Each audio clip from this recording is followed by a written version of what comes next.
Hello kids, हम लोग कक्षा 12वीं एनसीईआरटी जीव विज्ञान का 6वां चैप्टर पढ़ रहे हैं, वंशागति के आणविक आधार। इसके पिछले 6वें वीडियो में मैंने आपको ओपेरॉन कंसेप्ट बताया है, जिसमें हम जीन के कार्य का विनिमय कैसे होता है, वो कैसे चालू बंद होते हैं, इसके बारे में हमने पढ़ा। अब हम आगे पढ़ रहे हैं मानव जीनोम परियोजना, ह्यूमन जीनोम प्रोजेक्ट। देखिए 1990 के आते आते तक हमको डीएनए के बारे में, उसके स्ट्रक्चर के बारे में काफी कुछ समझ में आ चुका था, और हमको यह भी पता चल चुका था कि हमारा जो डीएनए है वही जीन्स हैं, उसी से हमारे गुणों का निर्धारण होता है, हमारे सारे कार्य उसी के द्वारा नियंत्रित होते हैं। ठीक है, तो 1990 में अमेरिका में एक बड़ा प्रोजेक्ट चालू किया गया। उस प्रोजेक्ट में यह उद्देश्य था कि हम मानव के कोशिका में जो जीन्स हैं, जो डीएनए है, उनकी पूरी स्टडी करें, उसकी पूरी कोडिंग करें, और उसमें जो जो न्यूक्लियोटाइड के सीक्वेंसेस हैं, अनुक्रम है, उनको हम आइडेंटिफाई करके लिखें। इसके लिए एक प्रोजेक्ट चालू किया गया। हालांकि ये बहुत महंगा प्रोजेक्ट था उस समय के आधार पर, क्योंकि उस समय हमारे पास बहुत ज्यादा डेवलप्ड कंप्यूटर्स नहीं थे, तो कंप्यूटराइज सिस्टम हमारे पास नहीं होने के कारण से ये बहुत खर्चीला प्रोजेक्ट साबित हुआ। और इस प्रोजेक्ट का उद्देश्य ये था कि सारे जीन्स को हम पढ़ें और ये जानने की कोशिश करें कि कौन से जीन्स मानव में क्या कार्य करते हैं और कितने जीन्स होते हैं। ये सारी चीजों को जानना इस प्रोजेक्ट का एक उद्देश्य था। पिछले खंडों में तुम पढ़ चुके हो कि डीएनए में मिलने वाले क्षारों का अनुक्रम किसी भी जीव का आनुवांशिक सूचना का निर्धारण करता है। तो ये आपने देख लिया था कि जेनेटिक कोड्स होते हैं डीएनए में, जो एमआरएनए में आते हैं, फिर वहां से राइबोसोम में जाके प्रोटीन संश्लेषण करते हैं, और उन्हीं प्रोटीन के आधार पे हमारे जो गुण है, कैरेक्टर है, वो निर्धारित होते हैं। दूसरे शब्दों में किसी भी जीव की आनुवांशिक व्यवस्था उसके डीएनए में मिलने वाले अनुक्रम से निर्धारित होती है।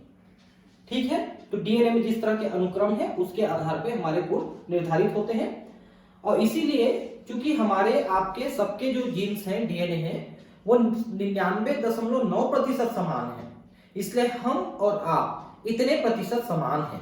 हम लोगों में जो अंतर है वो सिर्फ 0.1% से भी कम है, उससे भी कम हम लोगों में असमानता है, डिफरेंस है, जिसके कारण से हम और आप ये थोड़े अलग अलग दिख रहे हैं। बाकी अगर हम मानव शरीर की तुलना करें तो हमारे और आपके शरीर में कोई खास अंतर नहीं है।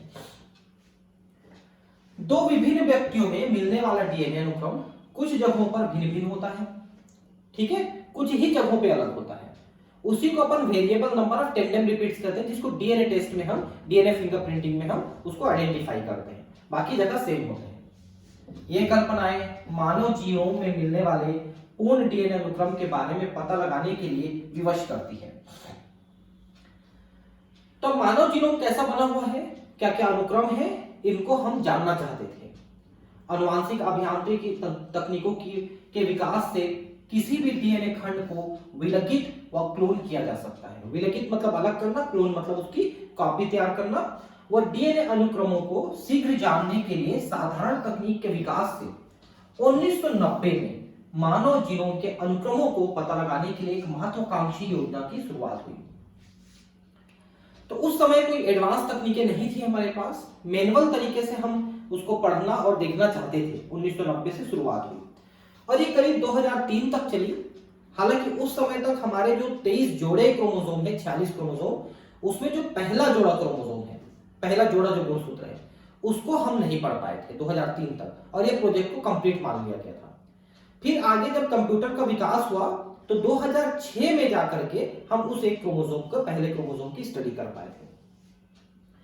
तो मानव जीनोम प्रोजेक्ट जो है एक महायोजना, मेगा प्रोजेक्ट कहलाती है, क्योंकि अगर हम इसके उद्देश्य और इनके खर्चे वगैरह को पढ़ें तो कितना बड़ा प्रोजेक्ट था ये आप अंदाज लगा सकते हो। देखिए क्या है, मानव शरीर में इतने क्षार युग्म हैं, मतलब 3 अरब क्षार युग्म है, 300 करोड़ क्षार युग्म, और एक क्षार युग्म को पढ़ने के लिए उस समय जो खर्चा आ रहा था वो $3 आ रहा था। उस समय का खर्चा $3 था एक क्षार युग्म को पढ़ने के लिए। यानी कि ये 3 अरब क्षार युग्मों को पढ़ने के लिए 9 अरब अमेरिकी डॉलर की आवश्यकता होगी। बिलियन का मतलब अरब होता है, 100 करोड़। तो 9 अरब डॉलर आज के डेट में, हमारा आज 2021 चल रहा है जनवरी, आज हमारे डॉलर और रुपए में अगर देखें तो एक डॉलर करीब 75-76 रुपए के आसपास है। उस समय भी उसकी तुलना में उतनी महंगी रही होगी जरूर, ठीक है। तो कितनी महंगी प्रोजेक्ट थी आप सोच सकते हैं, ठीक है। अब जब हम इसको टाइपिंग करना चाहते थे कि मान लो ए है ना, टी है, सी है, जी है, ऐसा करके लाइन से हम पढ़ते गए और उसको टाइप करते गए। तो टाइप करने में हम एक ऐसी कॉपी लिया है, हमने एक ऐसी किताब लिया है जिसमें 1000 पेजेस हैं। 1000 पेजेस मतलब 500 पन्ने हैं उसमें, ठीक है। 1000 पेजेस वाला हम एक किताब लेंगे और हर पेज में 1000 अक्षर को हम टाइप करेंगे। मतलब ये जो हम जोड़े बना करके इसको जो हम टाइप कर रहे हैं पढ़ करके, उसके 1000 अक्षर हम टाइप कर रहे हैं एक पेज में। और ऐसे 1000 पेज की एक किताब है और ऐसे 3300 किताबें भर गई लिखने में। तो 3300 किताबें, हर किताब में 1000 पेज और हर पेज में 1000 अक्षर हम टाइप कर रहे हैं। तो ऐसे 33 किताबें भर गई एक मानव के जीनोम को पढ़ने में और उसको लिखने में। आज के डेट में अगर हम कंप्यूटर में इस डेटा को रिकॉर्ड करें तो केवल कुछ एमबी का एक फाइल बनेगा मात्र, और उसमें हम एक छोटे से पेन ड्राइव में उसको हम स्टोर कर सकते हैं, ऐसा है, ठीक है। लेकिन उस समय की इतनी महंगी बात। और इस बड़ी संख्या में आंकड़ों की प्राप्ति के लिए उच्च गतिकीय संगणक साधन की आवश्यकता होगी, जिससे आंकड़ों के संग्रहण, विश्लेषण, पुनः उपयोग में सहायता मिलती है। संगणक मतलब कंप्यूटर, कि कंप्यूटर में हम इसको स्टोर करें, इसको एनालाइज करें, तो उसकी एक हाई स्पीड कंप्यूटर की जरूरत पड़ेगी, ठीक है। और इससे एक नए विज्ञान की विकास हुई जिसको जैव सूचना विज्ञान यानी बायो इन्फॉर्मेटिक्स कहा जाता है। बायो इन्फॉर्मेटिक्स क्या है कि मान लो एक लैब है जिसने एक व्यक्ति के जीनोम को पढ़ा, ठीक है, और उस जीनोम में जो इंफॉर्मेशन उसको मिली कि ये बीमारी इस कारण से होती है, इस जीन के कारण से होती है, ऐसा उसने कुछ उसमें आइडेंटिफाई कर दिया। अब उस इंफॉर्मेशन को वो दूसरे डिपार्टमेंट को ट्रांसफर करेगा, जो दवाई बनाता है या जो उसको ठीक करने के लिए काम करता है, उस डिपार्टमेंट को दे देगा उस इंफॉर्मेशन को। अब वो उस इंफॉर्मेशन की सहायता से कुछ कार्य करेगा, उस बीमारी को ठीक करने के लिए प्रयास करेगा। ये एक तरीका है बस बायो इन्फॉर्मेटिक्स का, एक साइड है बस। ऐसे बहुत सारी चीजें बायो इन्फॉर्मेटिक्स के द्वारा हमको मिल सकती है। तो अब क्या क्या मिला हमको, देखिए। मानव डीएनए में मिलने वाले ह्यूमन जीनोम प्रोजेक्ट के कुछ महत्वपूर्ण लक्ष्य निम्नलिखित हैं। देखिए, पहला कि लगभग 20,000 से 25,000 सभी जीनों के बारे में पता लगाना। देखिए, जब ये प्रोजेक्ट चालू किया गया तब तक वैज्ञानिकों को अंदाज ये था कि शायद हमारे जीनोम में 1 लाख के आसपास जीन होंगे, ऐसा अंदाज था। लेकिन जब जीनोम प्रोजेक्ट चलाया गया तो पता चला नहीं, ये 25,000, 30,000 के आसपास ही है, ऐसा पता चला जीन्स की संख्या, ठीक है। अब क्या है, और क्या लक्ष्य था कि मानव डीएनए में जो 3 अरब रासायनिक क्षार युग्म थे हैं, उनको निर्धारित करना, उनका पता लगाना कौन कौन से हैं, फिर इनके आंकड़ों को संग्रहित करना, आंकड़ों का विश्लेषण करना नई तकनीक के द्वारा, फिर योजना द्वारा उठने वाले नैतिक, कानूनी और सामाजिक मुद्दों के बारे में विचार करना। भाई मान लो आप किसी मानव का जीनोम पढ़ लेते हो और आप उस मानव के जैसा दूसरा मानव तैयार कर लेते हो, और दूसरे मानव का जो आपने क्लोन तैयार किया है उसका उपयोग आप गलत तरीके से करने लग गए।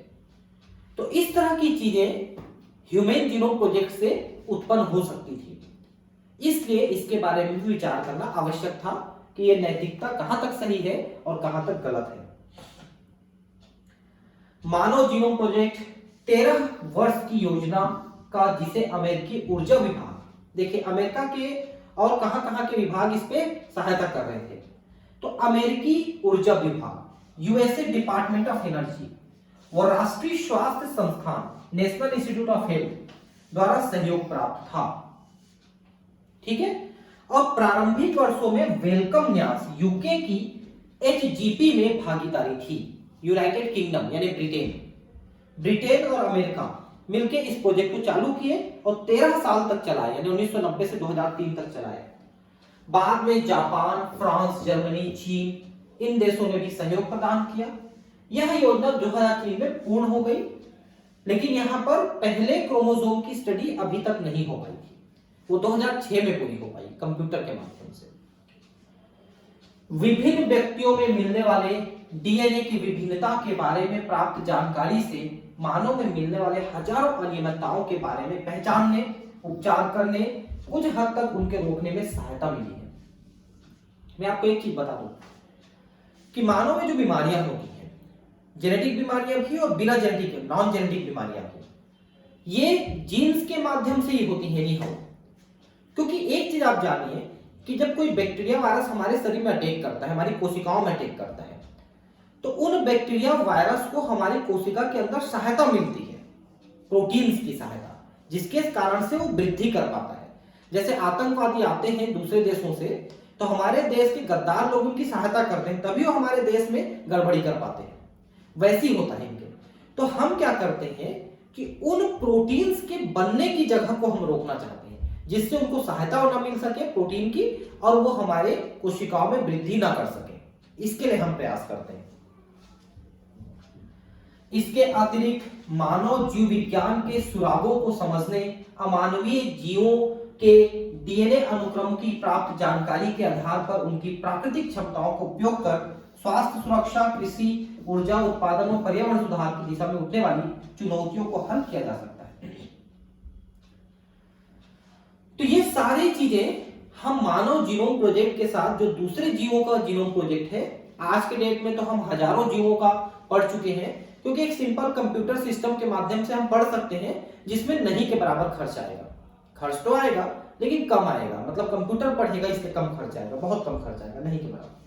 जैसे डीएनए टेस्ट हम कराते हैं तो कुछ हजार रुपए में ही डीएनए टेस्ट हो जाता है। तो क्या होता है, डीएनए टेस्ट वही तो है, जीनोम प्रोजेक्ट ही है एक प्रकार से। कई अमानवीय प्रतिरूप जीवों जैसे जीवाणु, ईस्ट, कैनोर हेपेटाइटिस एलिगेंस, देखो ये एक्चुअली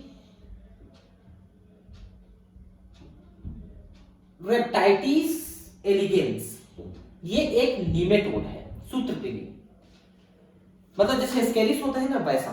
और ये ना मिट्टी में रहता है और पौधों की जड़ों में प्रवेश करके वहां परजीवी के रूप में रहता है, रेप्टाइटिस एलिगेंस।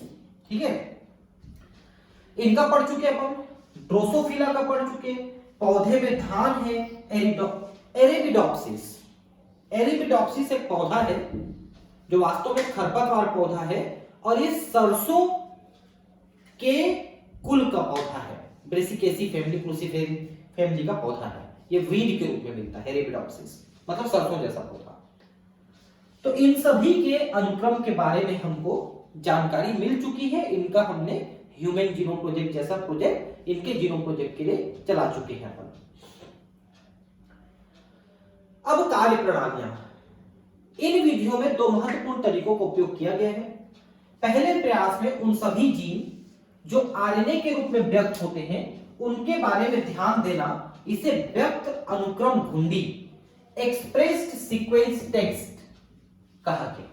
देखिए आपने पिछले क्लासेस में पढ़ा है कि हमारे डीएनए में दो पार्ट होते हैं, एक वे जो कार्य करते हैं जिनको एक्सॉन कहते हैं, और एक वे जो काम नहीं करते उनको इंट्रॉन्स कहते हैं, और ऐसे जीन्स को अपन स्प्लिट जीन्स कहते हैं। तो पहले पार्ट में हम उन भागों को पढ़ रहे हैं जो कार्य करते हैं, जो आरएनए बनाते हैं। आरएनए तो दोनों भाग बनाते हैं, लेकिन वो आरएनए आगे चल के प्रोटीन भी बनाते हैं। तो ऐसे भागों को डीएनए के, उनको हम पहले पढ़ेंगे, इसलिए इसको कहते हैं एक्सप्रेस्ड सीक्वेंस टैग्स, मतलब उनको हम पहले पढ़ेंगे जो आरएनए बना के प्रोटीन बनाता है आगे चल के। दूसरा प्रयास यह है कि जीन में मिलने वाले सभी जीनोम के व्यक्तिक व अव्यक्तिक अनुक्रमों की जानकारी प्राप्त कर उनके कार्यों को निर्धारित करना, इसे अनुक्रम टिप्पण या सीक्वेंस एनोटेशन कहते हैं। पहले पार्ट में जो काम करता है उस डीएनए की पहचान किया, दूसरे पार्ट में हमने पूरे की पहचान किया। तो पहले पार्ट वाले को हम एक्सप्रेस्ड सीक्वेंस टैग्स कहते हैं और दूसरे पार्ट को अपन सीक्वेंस एनोटेशन कहते हैं, जिसमें पूरे को हम पढ़ते हैं।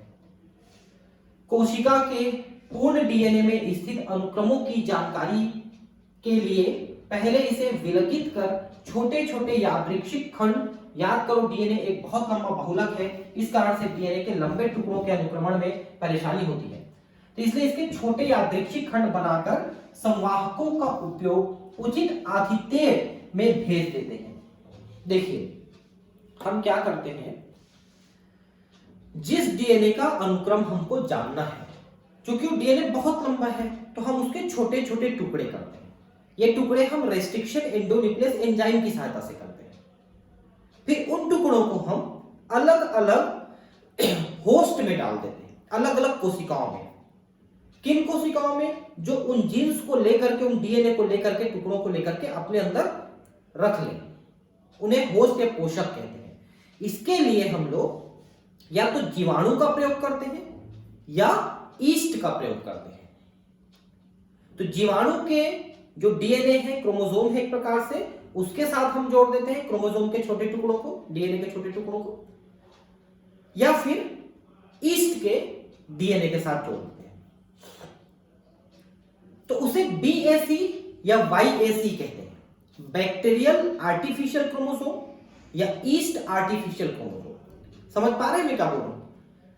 हम डीएनए निकाले, उनको छोटे टुकड़े किए, एक एक टुकड़े को एक एक बैक्टीरिया में या एक एक ईस्ट में डाल देते हैं और ईस्ट में या बैक्टीरिया में जो उसका डीएनए है उसके साथ जोड़ देते हैं। तो जोड़ने के बाद उसको बैक्टीरियल आर्टिफिशियल क्रोमोसोम या ईस्ट आर्टिफिशियल क्रोमोसोम कहते हैं। फिर उनको हम डिवीजन करने देते हैं। तो डिवीजन करने के पश्चात वो बहुत सारे जो बैक्टीरिया या बहुत सारे ईस्ट बनाएंगे, उनमें सभी में उस डीएनए की कॉपी रहेगी। ऐसे हर एक टुकड़े के लिए एक एक कॉलोनी बना लेते हैं ताकि वो सेफ कंडीशन में रह सके। उसी को लिखा है।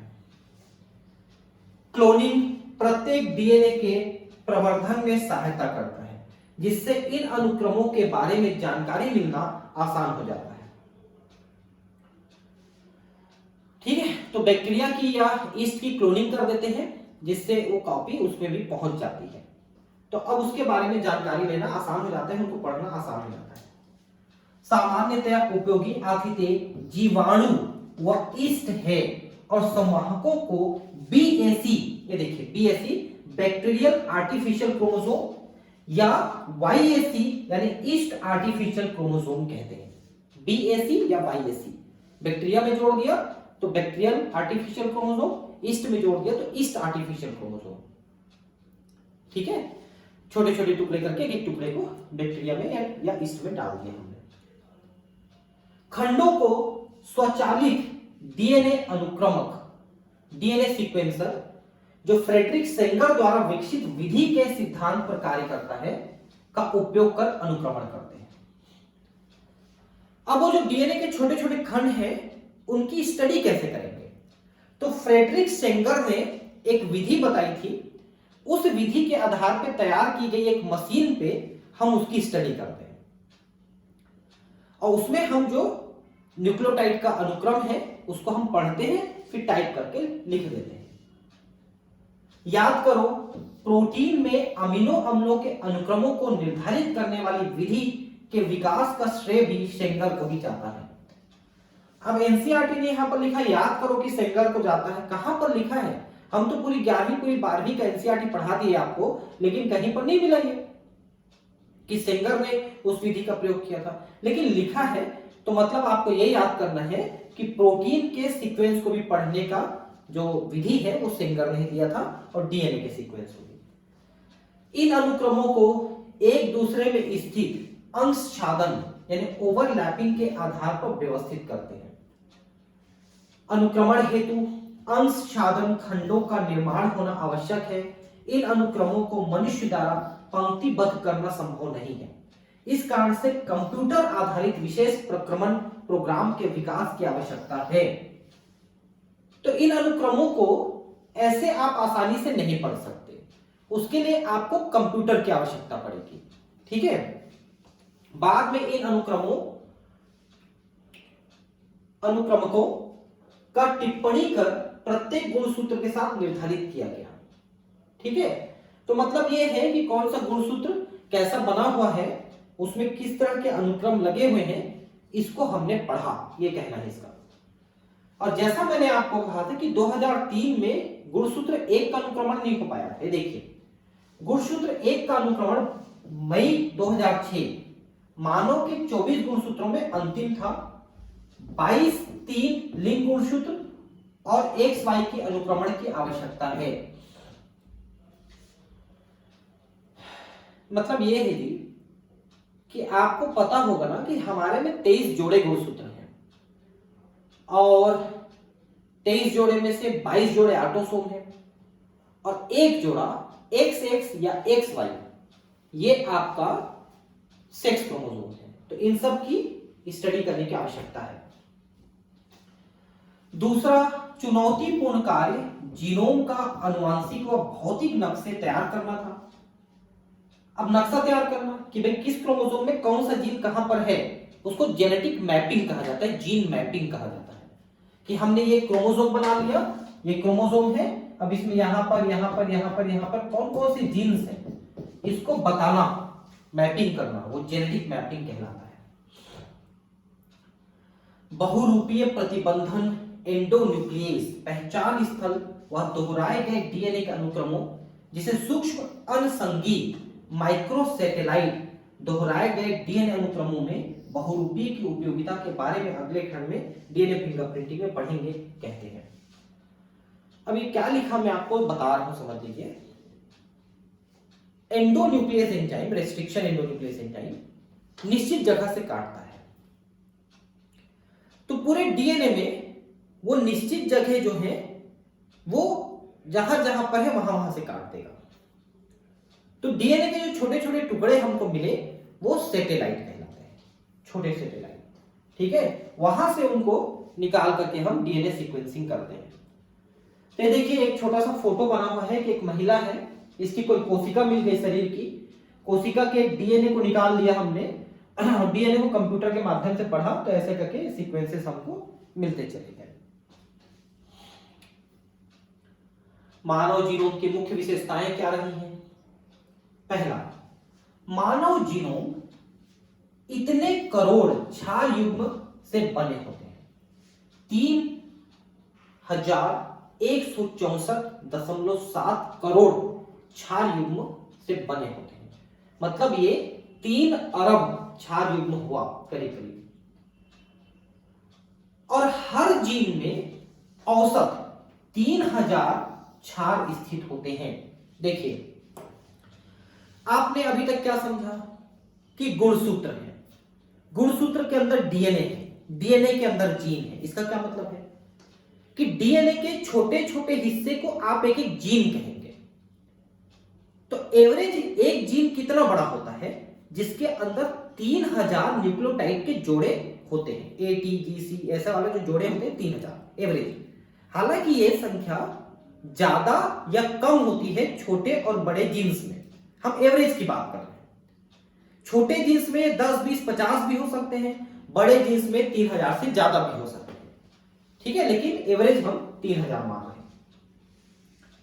ये देखिए, मनुष्य में ज्ञात सबसे बड़ी जीन डिस्ट्रोफिन जीन है, जिसमें 2.4 करोड़ क्षार युग्म है, जबकि एवरेज 3000 है। ये डिस्ट्रोफिन क्या है मैं आपको बता दूं, हमारी पेशियों में एक प्रकार का प्रोटीन बनता है, उस प्रोटीन को कहा जाता है डिस्ट्रोफिन प्रोटीन। उसके बिना हमारा मसल सही काम नहीं कर पाता।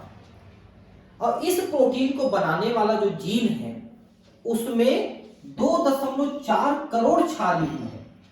नहीं तो जो एवरेज जीन है उनमें 3000 क्षार युग्म होते हैं। ठीक है, दूसरा, जीन्स की संख्या करीब करीब 30,000 है हम लोगों में, जबकि जीनोम प्रोजेक्ट चलाने से पहले अंदाज ये था कि इनकी अनुमानित संख्या 80,000 से 1,40,000 होनी चाहिए। ऐसा पहले अंदाज था, जिससे काफी कम हमको मिला। लगभग सभी लोगों में मिलने वाले न्यूक्लियोटाइड क्षार एक समान है। देखिए, जितने भी मानव दुनिया में हैं उनके जीन्स इतने प्रतिशत समान है। देखिए 99.9%, मतलब कि सिर्फ 0.1% भिन्नता है। आपके और मेरे जीन में सिर्फ इतनी भिन्नता है, इसलिए आप ऐसे दिखते हो, मैं ऐसा दिखता हूं। बाकी हम दोनों के शरीर की तुलना करें तो शरीर के अंगों की जो संरचना है लगभग एक जैसा है, क्योंकि इतने प्रतिशत हम समान हैं। खोजी गई 50% से अधिक जीन के कार्य के बारे में जानकारी प्राप्त है। मतलब करीब 30,000 में से 15,000 ऐसे जीन हैं जिनकी जानकारी हमको है कि वो क्या काम करते हैं। ठीक है, ऐसा है। 2% से भी कम जीनोम प्रोटीन का कूट लेखन करते हैं। मतलब क्या है कि जितने भी जीन्स हमारी कोशिका में होते हैं उनमें से 2% से भी कम जीन कार्य करते हैं और कूट लेखन यानी ट्रांसक्रिप्शन करते हैं, mRNA बनाते हैं, प्रोटीन बनाते हैं। 2% से भी कम जीन ये काम करते हैं।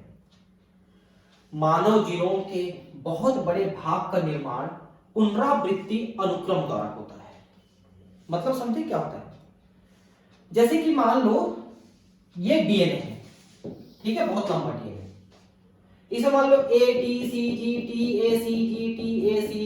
ऐसा करके मान लो 100 न्यूक्लियोटाइड का एक क्रम है।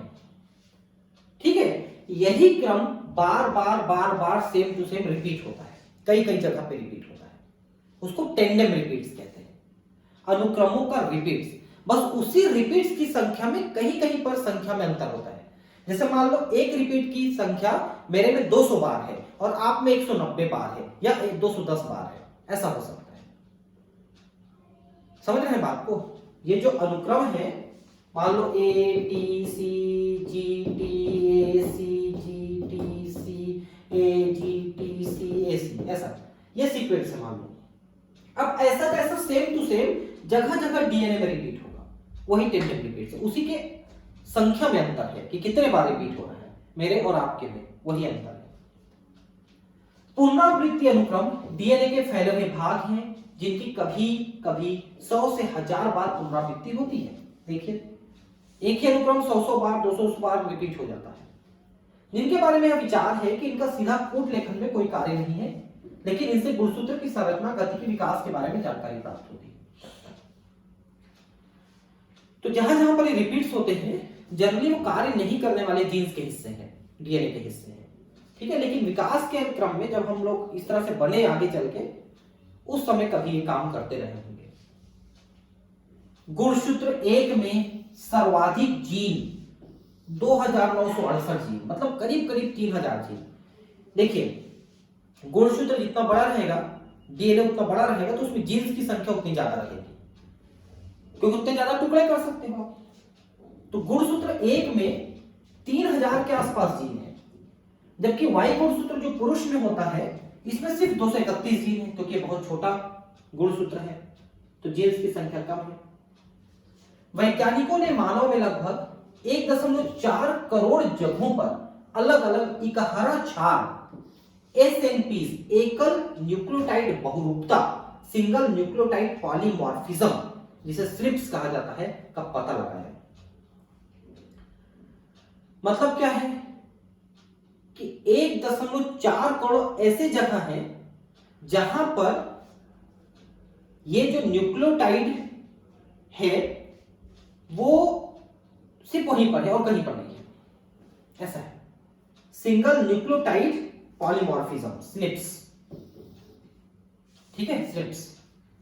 जानकारी से, उपरोक्त जानकारी से गुणसूत्रों में उन जगहों जो रोग आधारित अनुक्रम मानव इतिहास का पता लगाने में सहायक है के बारे में जानकारी एकत्र करने में काफी सहयोग प्रदान करता है। तो अगर हम इन जगहों को खोज लेते हैं तो हमको मानव में होने वाली बीमारियों के बारे में और हमारे पूर्वजों के बारे में हमको काफी जानकारियां मिल सकती है कि हम लोग किस तरह से विकसित होकर यहां तक पहुंचे हैं। ठीक है, उपयोग व भविष्य की चुनौतियां। जो ह्यूमन जीनोम प्रोजेक्ट है उसका उपयोग यह है कि हम इससे मानव के शरीर की संरचना कैसे बनती है, क्या रोग क्यों होते हैं, उनको कैसे ठीक किया जा सकता है, ये सब की जानकारी हम ले सकते हैं। लेकिन चुनौती ये है कि अगर हम क्लोनिंग करने लग गए मानव की, तो फिर उनका उपयोग अपराध के लिए किया जा सकता है। डीएनए अनुक्रमों से प्राप्त सार्थक जानकारियां व शोधों से आने वाले दशकों में जैविक तंत्र को समझने में काफी सहूलियत रही। ठीक है, हमको ये समझ में आ गया कि मानव जीवन कैसा बना हुआ है और उससे हम कैसे बने हुए हैं। इस बृहद कार्य को पूर्ण करने में विश्व के सार्वजनिक व असार्वजनिक क्षेत्र के कई हजार विभिन्न क्षेत्रों के विशेषज्ञों और रचनाकारों का योगदान रहा। तो न सिर्फ इसमें जेनेटिस्ट का या बायोलॉजिस्ट का योगदान रहा, बल्कि फिजिसिस्ट, केमिस्ट और दूसरे विभाग वालों का भी योगदान रहा। ह्यूमन जीनोम अनुक्रमों का सबसे महत्वपूर्ण प्रभाव यह रहा कि जैविक अनुसंधानों में मूलतः नए आयामों का समावेश हो सका। तो नई नई चीजें अब हमको खोजने के लिए मिलने लग गई। पहले शोधकर्ता एक समय पर एक या कुछ जीन के बारे में ही अध्ययन कर पाते थे, है ना, क्योंकि उस समय कंप्यूटर सिस्टम बहुत डेवलप नहीं था। पूर्ण जीनोम अनुक्रमों व नई तकनीकों के आधार पर अब काफी व्यापक स्तर व व्यवस्थित तरीके से उठने वाले प्रश्नों को हल करने में सहायता मिली है। ठीक है, तो नई तकनीकें क्या है, सीधा सीधा कंप्यूटर तकनीक है। तो अब हम इसको बेहतर तरीके से और ज्यादा एडवांस तरीके से हम इनकी स्टडी कर पा रहे हैं, हमारे जीनोम की स्टडी कंप्यूटर के माध्यम से, जिसको अपन डीएनए फिंगरप्रिंटिंग कहते हैं। इससे जीनोम में मिलने वाले सभी जीन के बारे में अध्ययन किया जा सका। उदाहरण, विशेष ऊतकों या अंग या अर्बुद मतलब ट्यूमर, कैंसर में मिलने वाले सभी अनुलेखों व हजारों जीन्स और प्रोटीन आपस में जुड़े हुए तार की तरह कैसे कार्य करते हैं, इनसे प्राप्त जानकारी से जीवन के रसायन को वांछनीय बनाने में उपयोगी रहा। तो हमको इन कोशिकाओं में, उनमें प्रोटीन में जो प्रोटीन बनने के तरीके हैं, उन सबको जब हम समझ पाए तो हम कैंसर कैसे हो सकता है इसको समझ पाए, उससे बचने के क्या तरीके हैं, है ना, कोशिकाओं का विभाजन, ये सारी चीजों के बारे में हमको अच्छे से जानकारी होती चली गई। ठीक, अब इसमें एक आखिरी टॉपिक है, वो है डीएनए फिंगरप्रिंटिंग, डीएनए अंगुली छाप फिंगरप्रिंटिंग। देखिए, डीएनए फिंगरप्रिंटिंग, जिसको आप डीएनए टेस्ट के नाम से भी जानते हो, 1984 में एलेक जेफरीज नाम के साइंटिस्ट ने इस पे कार्य शुरू किया था।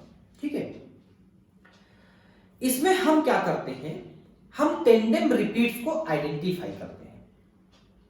जैसे कि मान लो किसी महिला के साथ दुष्कर्म हो गया, तो उसके शरीर में जो वीर्य पाया गया उसको निकाल लिए और उसका डीएनए फिंगरप्रिंटिंग किया, डीएनए का हमने टेस्ट किया, और जो संदिग्ध लोग हैं उनके शरीर के डीएनए से उसकी मैचिंग कराया। तो जिनके टेंडेम रिपीट्स सबसे ज्यादा मैच होते हैं, टेंडेम रिपीट्स अभी मैंने आपको बताया कि निश्चित क्षार अनुक्रम जो है बार बार रिपीट होते हैं। जैसे ATCG, ऐसा मान लो एक अनुक्रम है, ये मेरे डीएनए में 200 बार रिपीट हो रहा है, तो निश्चित है आपके डीएनए में वो 200 बार एग्जैक्टली रिपीट नहीं होगा, वो या तो कम होगा या ज्यादा होगा जरूर, वही सेम टू सेम आपके मेरे में, क्योंकि 99.9% सेम है, तो रिपीट तो होंगे लेकिन थोड़ा बहुत अंतर होंगे संख्या में। तो दोनों का मैच करेंगे, संख्या एक जैसे आई मतलब ये उसी का डीएनए है, तो वो अपराधी है। वैसे ही माँ बाप के साथ बच्चे की मैचिंग करते हैं, तो बच्चे के शरीर में जो डीएनए है वो माँ बाप के डीएनए के टेंडेम रिपीट से कितना मैच कर रहा है। अगर वो मैचिंग ज्यादा कर रहा है, जैसे बच्चे में 200 है, मदर फादर में भी 200, 201, 202 ऐसा है, एक दो कम ज्यादा है, मतलब बच्चा वही का है।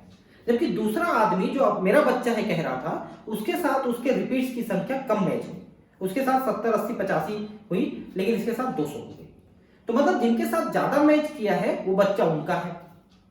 इसीलिए कई बार ऐसे डिस्प्यूट में भी ये काम आता है, जब ये कोई नाजायज बच्चा टाइप का पैदा हुआ है, कोई बच्चा हो गया, अब उसके पिता ने कहा कि मेरा बच्चा नहीं है, मैं नहीं जानता, तो फिर उनका डीएनए टेस्ट कराया जाता है और फिर उनको मैच करा दिया जाता है कि हाँ ये इसके पिता है कि नहीं या माता है कि नहीं, ऐसा।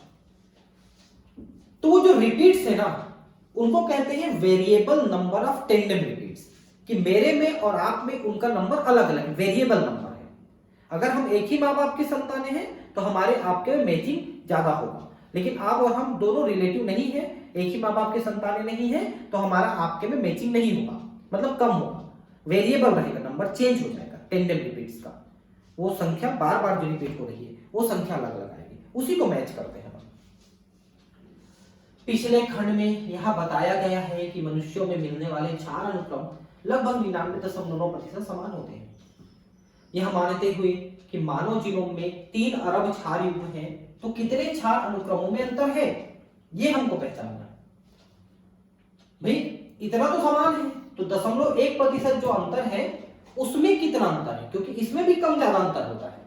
मान लो एक ही माँ बाप की संतानें हैं तो ये अंतर और कम हो जाएगा, अलग अलग लोग हैं तो ये अंतर इतने तक आएगा। डीएनए के अनुक्रम में मिलने वाले अंतर व्यक्ति विशेष के समलक्षणीय रूप आकार को निर्धारित करते हैं। इसीलिए एक ही माँ बाप की संतानें जो भाई बहन है उनका चेहरा वेहरा जो है लगभग मिलता है। बोल देते ना कि इसकी बहन है, इसका भाई दिख रहा है, जैसे दिख रहा है, ऐसा नहीं बोलते हैं, वो वही कारण है। यदि किसी का उद्देश्य 2 व्यक्तियों या किसी जनसंख्या के लोगों के बीच आनुवंशिक विभिन्नता का पता लगाना हो तो हमेशा डीएनए का अनुक्रम ज्ञात करना होगा, जो एक कठिन व महंगा कार्य है। ठीक है, कल्पना करो कि 2 इतने क्षार के बीच तुलना की है। अब 2 व्यक्ति हैं, 2 व्यक्तियों में हर एक में 3-3 अरब हैं। अब दोनों का मैच कराना है कि कहां पर डिफरेंस है। 2 व्यक्तियों के डीएनए अनुक्रमों के बीच तुलना करने हेतु डीएनए अंगुली छापी एक तरीके लिखी है, मतलब डीएनए फिंगरप्रिंटिंग में हम इसको करते हैं। कंप्यूटर इस चीज को करके दे देता है, हमको मैच करके दे देता है कि इसके साथ इतना मैच हो रहा है, इसके साथ इतना मैच हो रहा है, तो जिसके साथ ज्यादा मैच होगा वो उसका सस्पेक्टेड है और सही है। डीएनए अंगुली छापी में डीएनए अनुक्रम में स्थित कुछ विशेष जगहों के बीच विभिन्नता का पता लगाते हैं। देखिए इसको कहते हैं रिपीटेटिव डीएनए, पुनरावृत्ति डीएनए, बार बार रिपीट हो रहा है, उसकी संख्या कम ज्यादा। अनुक्रमों में डीएनए का छोटा भाग कई बार पुनरावृत्त होता है।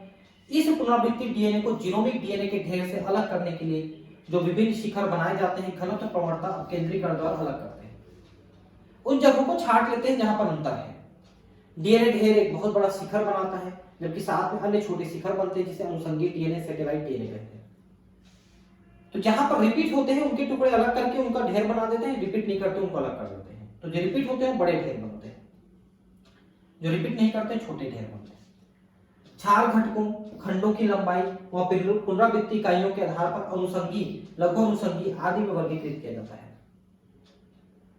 अनुषंगी मतलब समान, कि समान है तो एक जगह, असमान है तो अलग जगह। अनुक्रम सामान्यतः किसी प्रोटीन का कूट लेखन नहीं करते हैं, लेकिन ये मानव जीवों के अधिकांश भाग में मिलते हैं। यह अनुक्रम उच्च श्रेणी बहुरूपता प्रदर्शित करते हैं, जो डीएनए अंगुली छापी का आधार है। तो अलग अलग लोगों में इसी में अंतर होता है, उसी को हम डीएनए फिंगरप्रिंटिंग में मैच करते हैं, कितना रिपीट हो रहा है मैच करते हैं।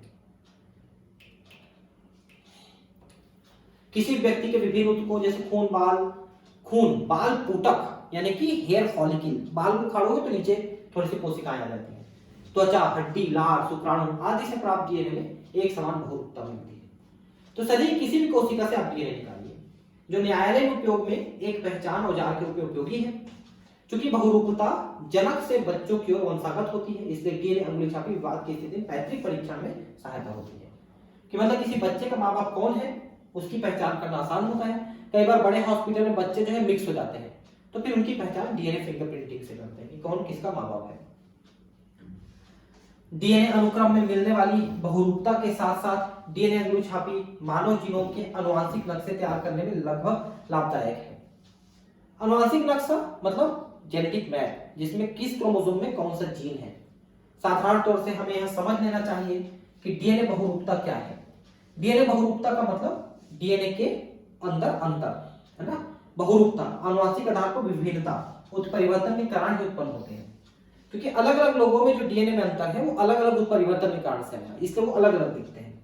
आप अध्याय 5 व इस अध्याय के पिछले खंडों में उत्परिवर्तन के विभिन्न प्रकार और उनके प्रभाव के बारे में पढ़ चुके हैं। उत्परिवर्तन क्या है बता चुका हूं डिटेल में।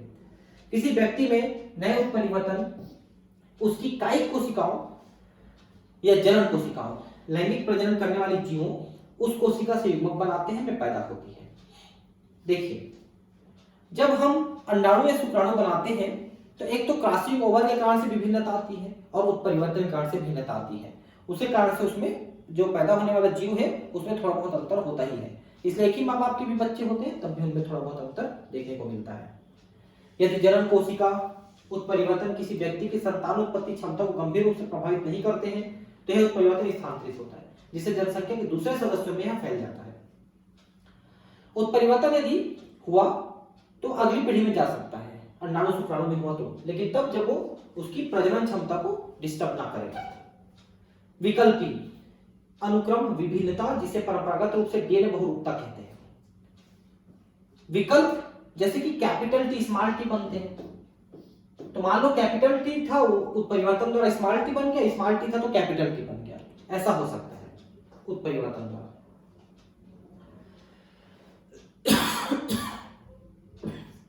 मानव जनसंख्या में 0.01 से भी अधिक आवृत्ति में एक विस्तर में असंगति मिलने से होती है। मतलब इतनी डिफरेंसेस मिल सकते हैं आपको, ऐसा बोल रहे हैं। साधारण तौर से यदि एक वंशागत उत्परिवर्तन जनसंख्या में उच्च आवृत्ति से मिलता है तो इसे डीएनए बहुरूपता कहते हैं। तो अंतर अगर किसी जनसंख्या में जो सदस्य है उनमें अंतर बार बार मिल रहा है तो उसे डीएनए बहुरूपता कहते हैं कि डीएनए हर व्यक्ति में थोड़ा सा अलग हो गया। उपरोक्त विभिन्नता की संभावना अव्यक्तेक डीएनए अनुक्रम में ज्यादा होती है। जो काम नहीं करता वो डीएनए में अंतर ज्यादा होता है। वह इन अनुक्रमों में होने वाला उत्परिवर्तन व्यक्ति की प्रजनन क्षमता को प्रभावित नहीं कर पाता है, क्योंकि काम ही नहीं करता ना, तो उसके शरीर के किसी भी संरचना में वो यह कार्य में प्रभावित नहीं करता उसको। इस तरह के उत्परिवर्तन एक पीढ़ी से दूसरी पीढ़ी में एकत्र होते रहते हैं, जिसके फलस्वरूप विभिन्नता बहुरूपता उत्पन्न होती है। ठीक है, तो उत्परिवर्तन पीढ़ी दर पीढ़ी जाते रहते हैं, होते रहते हैं, और इसलिए पीढ़ी दर पीढ़ी थोड़ा बहुत अंतर आते रहता है। बहुरूपता विभिन्न प्रकार की होती है, जिसमें एक न्यूक्लियोटाइड में या विस्तृत स्तर पर परिवर्तन होता है। तो जीन में जो परिवर्तन हुआ वो या तो एक न्यूक्लियोटाइड जोड़े में या अधिक जोड़े में हो सकता है। विकास व जाति उद्भवन में उपरोक्त बहुरूपता की बहुत बड़ी भूमिका होती है, जिसके बारे में आप कुछ कक्षाओं में पढ़ेंगे।